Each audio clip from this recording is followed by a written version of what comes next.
All right, let's move to a big bat, a hitter over 5K. So, Matt, you got a couple of Rays that fit the bill here, facing an enticing matchup with Matt Harvey.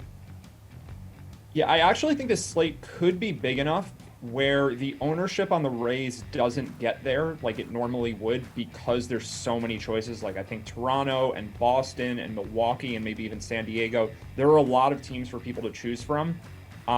Ultimately, though, I do think the Rays probably do get owned a little too much for GPPs, and that'll keep me off of them. For cash games, I think they're all the best plays, though. That's really the best spot on the slate. So to be a little more contrarian, I think Juan Soto, again, will just go entirely overlooked. Lefty versus Rich Hill at Citi Field, so it's away from Nats Park. But Juan Soto, I think you're actually getting him at sub 1% ownership on this slate because of how many other expensive bats there are to pay up for.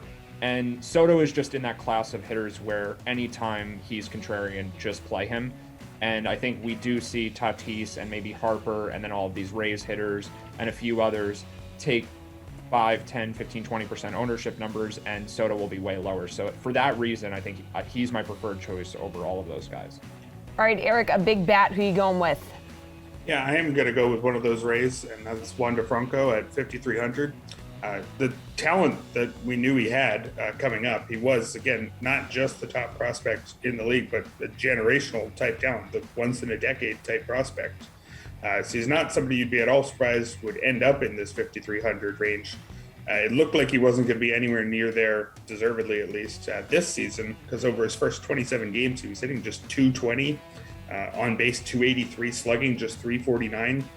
And his carrying skill, which is his elite strikeout rate, that hadn't really shown up, 20.8% strikeout rate over that stretch. But over his last 22 games, he looks very much deserving of this kind of price tag, hitting 341 over that stretch, slugging 591, and he's cut his strikeout rate down to 9.4%. So when you give me a guy like that who was supposed to be excellent, he already seems to be excellent, and you get a very hitter-friendly park against a pitcher with an ERA north of 6, I think it's too tempting to pass up.